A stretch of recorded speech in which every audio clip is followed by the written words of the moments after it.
Okay, so ituloy po natin yung ating pag-aaral sa hapong ito. Puntahan na po natin ano ang naging problema at bakit lahat ng pagpapakahirap sa buhay ay naranasan ng tao. So, ano ba ang naging problema? Unahin natin kasi hindi magkakasala ang tao kung walang utos ng Diyos. Tama? So, basahin natin ang Genesis chapter 2, verse 16 to 17. Tignan natin ano ang utos ng Diyos bago magkasala ang tao. Sabi dito, at inutos ng Panginoong Diyos sa tao, maaari mong kainin ang bunga ng alinmang punong kahoy sa halamanan, maliban sa bunga ng punong kahoy ng kaalaman tungkol sa mabuti at masama. Kapag kumain ka ng bunga nito, tiyak na mamamatay ka. So, merong batas na inutos ang Diyos kay Eva at Adan. Ano yun? Wag nilang pakikialaman yung nag-iisang puno sa gitna ng hardin na kung saan ito ay nagbubunga ng mabuti at masama. Take note po, ang sabi diyan, kaalaman. Ibig sabihin, magigising ang diwa mo patungkol sa kung ano ang kasalanan at ano ang mabuti. So, noong bago pa pumasok ang kasalanan, perfect na perfect ang mundo. Walang kahit na anong klase ng kasalanan na alam sila Eva at Adan. So para sa kanila, lahat ng ginagawa nila ay mabuti ito para sa Panginoon. Kasi nga, wala pa silang ganong kaalaman. So, dahil merong batas, no? Ano ang sabi ng James chapter 4 verse 17? Ang sino mang nakakaalam ng mabuti na dapat niyang gawin, ngunit hindi niya ito ginagawa, ito'y kasalanan sa kanya. So malinaw po na sinabi diyan na anumang mabuting bagay, ngunit di mo ginawa ay may ituturing ding isang kasalanan. So ano ang kasalanan? Ang isang bagay na mabuti na hindi mo ginawa, yan ay kasalanan. Pangalawa po, na naging problema ay ang pagsuway ng tao. Of course, hindi ka naman susuway kung walang batas, tama? Kaya ka lang naman nagkakaroon ng violation kasi merong batas. Okay, basahin natin yung Genesis chapter 3 verse 6. Ano nga ba ang ginawang pagsuway ng tao? Nang makita ng babae na ang bunga ng punong kahoy ay mabuting kainin, nakalulugod sa mata. Ito ang problema ng madalas ng tao eh. Anything na nakikita natin na sa tingin natin ay mabuti, sa ating palagay yun hindi sa palagay ng Diyos. Anything na parang sa tingin natin, ay ito makakabuti ito sa akin. No? At hindi natin kinonsulta ang Diyos doon, hindi natin inalam kung ito nga ba ay may violation sa utos ng Panginoon na nakalagay sa Biblia. Ano po ang sabi diyan? Ito ay makukonsider na pagsuway. No? Ano sabi diyan? Anything na makalulugod sa mata ng tao. At kanais-nais upang makamit ang karunungan, kumuha siya ng bunga nito at kumain. So, hindi lamang tinignan, no? Hindi lamang nakaisip si Eva na, uy, mukhang kanais-nais ito Hindi lamang ganun. Ano pa ang sabi niyan? Kinain niya pa ito. Hindi pa talaga nakontento, no? At binigdan din niya ang kanyang asawa na kasama niya at sila'y kumain din. At siya'y kumain din. So, hindi lamang si Eva, no, ang nag-enjoy doon sa bunga ng punong kahoy na namumunga ng mabuti at masama, kundi maging si Adan. Kaya after na silang dalawa, kasi po ang mag-asawa, no, ay living in one na yan sila. Once they joined together as husband and wife, nagiging isa na sila. So nung si Eva ay hindi pa niya siya pa lang yung kumakain ng bunga at si Adan ay hindi pa. Hindi pa namulat yung mata ni Eva kasi kalahati pa lang siya. No? Pero nung pinain na ni Adan yung bunga din, naging isa na sila. Naging one in spirit na sila at namulat na ang mata nila. Doon na nakita nila, uy, nagkasala tayo. Nakita nila yung kanilang kahubaran. No, nagkaroon na sila ng malisya sa isa't isa. Uy, hubad ka. Oh, hubad ka din, no? Nakita na nila at kumuha sila ng mga dahon at itinagpi ito sa kanilang mga katawan upang hindi nila makita ang kanilang kahubaran. After nun, hinanap sila ng Diyos. Kasi alam ng Diyos na nagkasala na ang tao. Alam ng Diyos na lumabag na ang tao. Kaya hinanap niya, Eva, Adan, nasan kayo? Bakit kayo nagtatago? Hindi pa man sila nagsasalita, ano? Sinabi na ng Lord, bakit kayo nagtatago? Kinain niyo ba ang bunga ng punong kahoy na inutos ko sa inyo? O, wala na magawa yung tao. Nasukol na Nakita na kung ano ang naging problema. Kaya ano pa ang description natin sa kasalanan bukod sa na-describe natin ito na anumang mabuti ngunit hindi mo ginawa sa tamang paraan ay kasalanan. Ano pa ang kasalanan?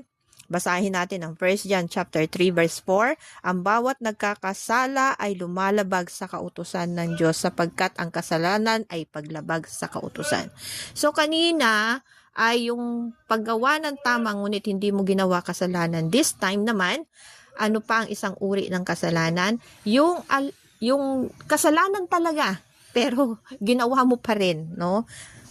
Alam mo na nga ang kasalanan na yun, grinab mo pa na yung opportunity para ikaw ay magkasala that is also a sin. So, anumang utos ng Diyos na iyong nilabag ay kasalanan iyan. Okay? Malinaw po ba sa ating lahat? And there is another one na makukonsider din na kasalanan. At ito yung pangatlo. Anumang mga gawaing hindi batay sa pananampalataya sa Diyos ay maituturing ding kasalanan. Ano-ano ba ito? Halimbawa, may mga faith tayo na huwag sasamba sa Diyos-Diyosan, pero sumasamba pa rin tayo, no? Meron tayong faith na utos ng Lord na huwag tayong maniniwala sa mga anting-anting, sa mga albularyo, pero meron tayong mga suot-suot na mga bracelet na red and black kasi daw baka lapitan ng mga demonyo, no? Minsan naglalagay tayo sa mga pinto-pinto pa natin ng mga kung ano-anong mga bagay diyan, pampaalis daw ng mga demonyo. Yan po ay isang uri ng paglabag din, isang uri din ng kasalanan. Mamaya makikita nyo pa po, ibibigay ko sa inyo ang mga verses. Now, anong sabi ng Roma chapter 14 verse 23? Sapagkat ang anumang hindi mula sa pananampalataya ay kasalanan. So, anything na hindi ito faith na nagmumula sa Diyos, hindi galing sa Diyos ang klaseng ito ng pananampalataya. Kaya minsan yung mga churches na ang faith nila is si Jesus Christ is tao lang, alam nyo, malaking kasalanan po yan. Kasi sa mata ng Diyos, si Jesus Christ ay anak niya. Kaya any religion na ang pananampalataya ay hindi si Jesus Christ ang sinasamba or hindi kinukonsider si Jesus Christ na Diyos, ay ito po ay isang uri din po ng kasalanan. At ang kasalanan na yan, base sa Biblia, ay nagkakasala ka sa Espiritu at walang kapatawaran yan. Kaya hanggat maaga, kung yan ang relihiyon mo, mas mabuting umalis ka na diyan. Kaysa sa naman, magpatuloy ka dyan at ikaw ay magkakasala. Okay? So, ano ang naging epekto ng kasalanan sa tao? Ito po ang naging epekto. Unahin natin kay Eva at Adan. Okay? So, ang kaparusahan kay Eva at Adan. Ito ang kay Adan. Genesis chapter 3 verse 17 to 19. Isusumpa ang lupa dahil sa iyo. Kaya tuloy ang mundo naghirap. Kaya tuloy ang mundo nasira. No? Kasi sabi ng Lord, isusumpa ang lupa. Kaya pansinin ninyo, may global warming na tinatawag, no? Meron tayong iba't ibang klase ng mga kalamidad na nararanasan like earthquake, pagbagyo, etc. etc. Okay? So, lahat po iyan ay dahil sa kasalanan na ginawa ni Eva at Adan. Okay? Pero ito, specific ito sa lalaki. Ano pa? Sa hirap, kakain ka mula rito habang ikaw ay nabubuhay. Grabe, no? Sa hirap, paghihirapan talaga ng tao ang kanyang kakainin. Kaya, instead na nung una, no, wala sana tayong paghihirap na magtatrabaho or hindi sana tayo mag-OFW, no? Kaya tuloy na papariwara ang buhay ng mga anak or nagkakahiwalay ang mag-asawa kasi OFW, mahirap nga naman magkalayo ang asawa, magkalayo ang pamilya. Kaya nasisira, no? So, dahil hirap na hirap tayo sa buhay, yan po yung naging kaparusahan talaga paghihirapan natin ang lahat ng bagay na supposed to be, ini-enjoy lang natin ang kakainin pero dahil sa kasalanan, ayan tuloy, no? At, sabi dito, ang tinik at dawag sa pawis ng iyong mukha kakain ka ng tinapay. So, bago ka makakain, kailangan mo munang magpakahirap. Ano pa? Hanggang sa ikaw ay bumalik sa alabok. Biruin mo yun Naghirap ka na para makakain ka. Pero darating pa rin sa punto ng buhay mo, mamamatay at mamamatay ka. Kasi ano nga sabi ng Bible? Doon ka kinuha, doon ka din babalik. Sana, kung hindi nagkasalang tao, hindi sana tayo mamamatay. Wala sanang magkakasakit. Wala sanang magiging depekto sa katawan ng tao. Wala sanang pangit na itsura ng tao. Pero dahil sa kasalanan, lahat ng original na layunin sa pagkalikha ng Diyos sa tao, lahat yun nawala sa isang iglap. So, anong binunga nito sa buhay natin? Paghihirap sa paggawa at hanap buhay, pagkamatal sa pisikal at espiritual. Hindi lamang po pala usapin ito ng kamatayang pisikal, kundi maging espiritual. Kaya nga ang sabi ng Diyos, ang tawag niya sa atin, patay sa espiritu. Kasi yung umalis or pinalayas si Eva at Adan sa Garden of Eden, kasama nun yung spirit ng Lord, tinanggal niya sa tao.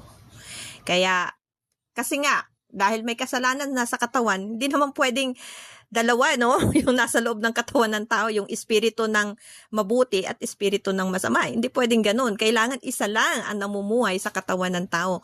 Either espiritu ng mabuti or espiritu ng masama. Or the Holy Spirit or the evil spirit. So, dalawa lang yan. So, mamili kayo. Anong gusto nyo? No? Ang mamuhay sa inyong katauhan, espiritu ng demonyo, o ang mamuhay sa katauhan natin is ang espiritu ng Diyos. Okay, so yan po ang binunga sa mga lalaki. Ngaw, punta natin sa mga babae. Genesis chapter 3 verse 16, paparamihin ko ang iyong sakit sa pagdadalang tao. Grabe, no? Ito yung pinakamatinding reklamo ng mga babae kapag sila ay nanganganak. As in, sobrang sakit talaga at ang dinudulot neto ay parang mamamatay ka. Yung pag-iri pa lang pipigilin mo yung hininga mo nun. Kung matagal lumabas yung bata, ganun mo pinipigil yung iyong paghinga. Napakahirap po. Naranasan ko yan. At yan po ang parusa ng Diyos sa mga babae. At hindi lamang yun. Sabi pa dito, nanaisin mong pasakop sa iyong asawa. Noong unang panahon, hindi sana nagpapasakop ang babae kasi pantay lamang ang kanilang level. No? Pero dahil sa kasalanan, ang lalaki na ang namumuno at hindi ang babae. Kasi bakit? Tingnan niyo po yung ginawa ni Eva. Siya ang nauna kumain. At sa kanya na lang pinakain ng asawa niya. Kaya dahil doon sa ginawa na iyon ni Eva, binaliktad ng Diyos. O ngayon, ang lalaki na ang magpapasakop sa iyo. Ikaw na ang susunod sa babae. So, ganun ang nangyari. At siya ay pinamunuan na ng lalaki. So, ano-ano po ang nakita natin dito? Paghihirap sa pagbubuntis at panganganak, pagkakaroon ng tensyon sa relasyon sa pagitan ng mga lalaki. Dahil ang dominasyon ay napunta na sa lalaki na supposed to be pantay na karapatan lang ang meron dapat ang babae at lalaki. Pero dahil nga dito ay kinontrol na ng lalaki ang babae para na sa ganun maiwasan ang pagkakasala. Kaya lang sa panahon natin ngayon, hindi pa rin kayang kontrolin ng lalaki kasi parang sa mag-asawa yata under desire ang lalaki.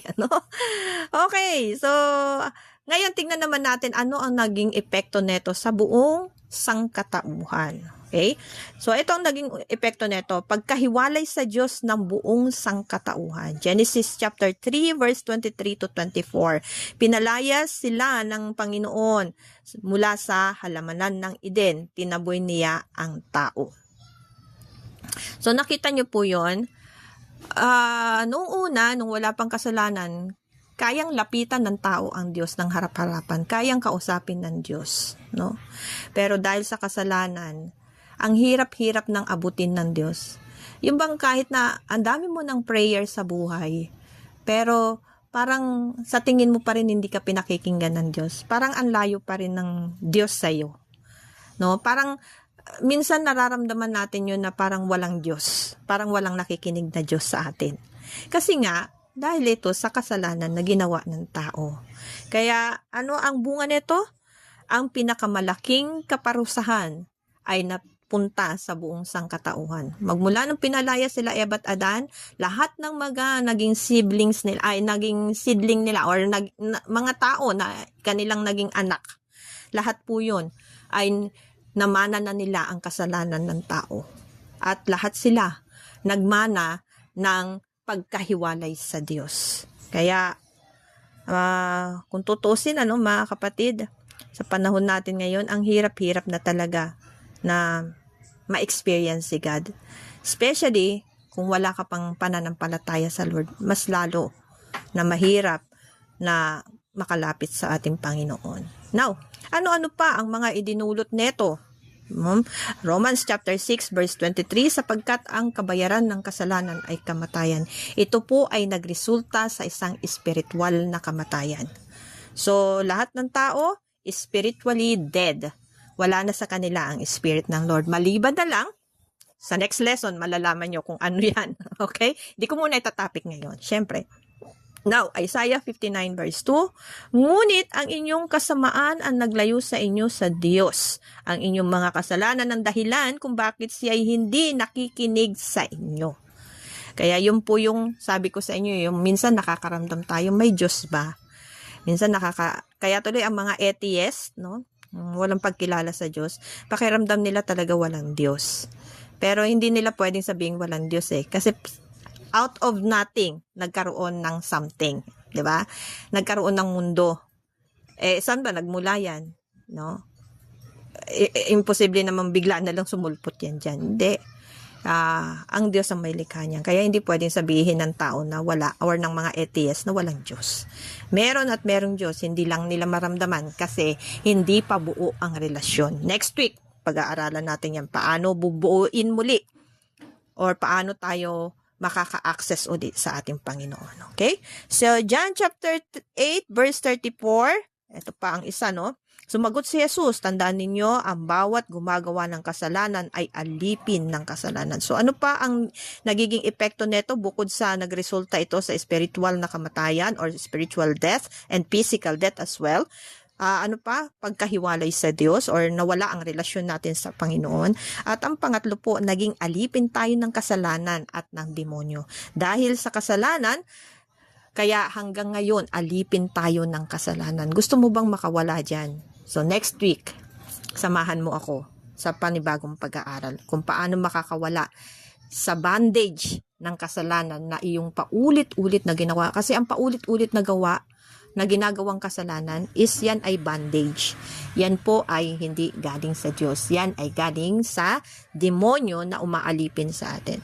Now, pahayag or Revelation chapter 21 verse 8, ano po ang sabi diyan? Ang bahagi nila ay sa lawa ng apoy at asupre, na siya ay ikalawang kamatayan. So, merong pangalawang kamatayan. Ang unang kamatayan, ano nga? Spiritual death. Ang pangalawang kamatayan is yung patungo ka sa impyerno kapag wala kang relasyon sa Diyos. So, dahil sa kasalanan, nawala ang Spirit ng Lord sa atin, nahiwalay tayo sa Diyos, nahiwalay ang ating relasyon sa Diyos. Kaya, ang tao, ganun talaga, no? Makasalanan. Deuteronomy chapter 28 verse 1 to 15, ngunit kung hindi mo susundin ang tinig ng Panginoon mong Diyos, darating sa iyo ang lahat ng mga sumpa na ito at aabutin ka ng matinding kabiguan, paghihirap at kawalan ng pag-asa. Ano ang sabi ng Deuteronomy chapter 28 verse 1 to 15? Basahin niyo po ang buong chapter na yan ng Deuteronomy chapter 28. Tapos tignan nyo po ang verses 1 to 15. At mababasa nyo po doon yung iba't ibang klase ng parusa or sumpa na ibibigay ng Diyos sa tao. Nandyan na yung mawawalan ka ng respeto or mawawalan ng respeto sa iyo ang tao. Hindi ka makikilala. Magkakaroon ng mga peste sa buhay mo, magkakaroon ng mga matitinding mga sakit, magkakaroon ng matinding kabiguan, paghihirap, at kawalan ng pag-asa. Grabe, no? Ang mga dinulot na epekto ng kasalanan sa tao. Now, ano ba ang mga uri ng kasalanan? So, isa-isahin nga natin to. Galatians chapter 5 verse 19 to 21. Hayag ang mga gawa ng laman, pakikiapid. When we say pakikiapid, adultery ito. Karumihan or sexual immorality, kalibugan, pagsamba sa Diyos-Diyosan, pangkukulam, pagkapuot. Yung may galit ka sa tao, talagang matinding galit mo. Kasi iba yung galit sa puot eh. Ang puot is matinding galit. Pagtatalo, ang pagtatalo-talo pala, mga disunity, hindi pala yan galing sa Diyos. Galing yan sa demonyo. Okay? Galing yan sa evil spirit. Panidibugho, yung pagsiselos, pagkakagalit, pag-aaway-away, pagkakabahabahagi, ito yung tinatawag na disunity sa body ng church. At pagkakainggit, paglalasing, kalayawan at iba pang mga katulad nito. Kawikaan, chapter 24, verse 9, ang pag-iisip ng isang mangmang ay kasalanan, or ang pag-iisip ng kamangmangan ay kasalanan. So, kapag pala ay ang way ng thinking natin is foolishness, yung parang walang katuturan naman tong pinag-iisip nito. Puro kalokohan. Yan. Anong sabi diyan? Yan ay kasalanan. Okay? Ngunit dahil matigas ang iyong ulo at ayaw mong magsisi, lalo mong pinabibigat ang parusang igagawad sa iyo sa araw na iyon, or sa araw ng paghuhukom, kung kailan ihahayag ang puot at makatarungang paghahatol ng Diyos. Grabe, ang kasasapitan ng mga matitigas ang ulo. Kaya pagka sinabi kong araw ng Bible study, mag-aral talaga tayo. Kasi bakit? Anong sabi diyan? Ang pananampalataya po na hindi ayon sa Diyos ay hindi kinalulugdan ng Lord. Yan ay isang uri ng kasalanan. Kaya, sumunod po tayo. Amen? Kung sinabi ng Diyos na sundin natin ang tagapangaral ng salita niya, sundin po natin. Kasi, ito naman pong ginagawa natin ay para sa ikabubuti ninyo at hindi para sa ikasasama ninyo. Okay? So, Mateo chapter 5 verse 22, datapwat sinasabi ko sa inyo na ang bawat mapupuot sa kanyang kapatid ay dapat hatulan. At ang sinumang magsasabi sa kanyang kapatid na raka. Alam niyo po ba ang ibig sabihin ng raka? Ito po ay isang uri ng sabihin na nating mura or panlalait sa kapwa. No? Ano po sabi diyan? Ang sinumang magsasabi sa kanyang kapatid na raka ay magiging mapapaging dapat sa Sanhedrin or madadala sa Sanhedrin. Ibig sabihin hahatulan. At ang sino man magsasabing ulul ka ay magiging dapat sa apoy ng impyerno, or ikaw ay matutungo sa impyerno. So, yun ang nakakalungkot mga kapatid. Parang tingin natin, wala lang yung mga binibigkas natin, wala lang yung mga sinasabi natin. Pero malinaw po ang sinabi ng Diyos na anuman lumalabas sa bibig natin na hindi kaaya-aya na sinasabi natin sa ating kapwa, hahatulan tayo ng Diyos patungkol dito. And last po, Deuteronomy chapter 18 verse 10 to 12, huwag kayong magtangkang sumangguni sa mga manghuhula, sa mga mangkukulam, sa mga mahika, sa mga manghuhula ng mga kapalaran, sa mga sumusumpa sa espiritu. Especially, yung mga iba, pupunta pa talaga sa mga manghuhula papahula kung sino yung magiging, nila, asawa, alam nyo, mga kapatid, hindi po yan gusto ng Panginoon. Yan po ay kasungkalam-sungkalam sa Diyos. Pupunta pa tayo sa Quiapo, bibili tayo ng mga kung ano-anong mga anting-anting nila doon, or pampaswerte, or anything, Aalisin nyo po yung mga pampaswerte na yan. Alam nyo ba, yung mga binibili nating mga pusa na merong kamay na umiikot-ikot, pampaswerte daw ko, Pero alam nyo ba, hindi naman yung pusa ang nagbibigay ng pampaswerte. Yan po ay paniniwalang Buddhist. Ang Buddhist po ay sumasamba sa mga hindi Diyos natin. Kaya wag po ninyong susundin yung ganong klaseng pananampalataya. Kasalanan po yan na malaki sa Diyos. Okay? So, Sabi dito, kumukonsulta sa mga medium o sa mga nakikipag-ugnayan sa mga patay, sa mga espiritista, Spirit of the glass, spirit of the coin, ano-ano pang spirit yan. Masama po yan. At ang sino mang gumagawa ng mga ito ay kasuklam-suklam sa Panginoon. So, natapos na tayo sa kasalanan. Ano ang naging epekto nito? Malaking-malaki ang naging epekto dahil sa ginawang kasalanan ng tao. Ngayon, ang question natin dito, ang life application natin dito, ano pa kaya yung mga nabanggit na kasalanan na nandito na nagagawa natin? Kagaya ng mga puot, katigasan ng ulo, Hindi tayo sumusunod sa magulang, hindi tayo sumusunod sa asawa natin, Ano pa? mga maugaling mga magagaspang, yung mga sa pananalita natin, pag-iisip natin ng mga hindi mabuti, hindi nakakaaya sa Panginoon. Ano pa yung mga pinagagawa natin sa buhay, mga immorality, no? Yung hindi tayo makontento sa kung ano yung binigay na gender sa atin ng Lord. Nagpapalit-palit tayo ng mga gender dyan. O, hindi po yun ayon sa kalooban ng Panginoon. Yung mga kabataan na hindi pa nga kasal, nagsisiping na. Hindi po rin yan makadiyos. Yan po yan ay isang immoralidad. No? Kaya ang dami-daming mga kasalanan. So, wag po nating tatanungin bakit ganito ang nangyayari sa buhay namin, bakit hindi man lang kami makausad-usad, patuloy kami naghihirap, patuloy na may nangyayaring masama sa buhay namin. Yan po ang dinulot ng kasalanan. Okay? Kaya, next week, pag-aralan natin paano tayo makakaalis sa bitag na yan ng kaaway. Paano tayo makakaalis sa pagkakaalipin ng kasalanan. Paano po tayo mababalik ang ating relasyon sa Panginoon. Pag-usapan po natin yan next week. Tayo pong lahat ay manalangin. Panginoon, ito po ay itinataas ko sa iyo ang mga members, Lord. Salamat sa kanilang pakikinig. Salamat sapagkat binigyan mo kami ng another day para pag-aralan po ang iyong salita. Alam ko, Panginoon, na mahirap talaga yung kalagayan namin sa buhay ngayon. Tulungan mo kami. Tingnan, mag-evaluate kami. Tingnan po namin kung alin yung mga kasalanan na nagagawa namin. Alin pa yung mga bagay na nakapagdudulot ng pagpapahirap sa buhay namin.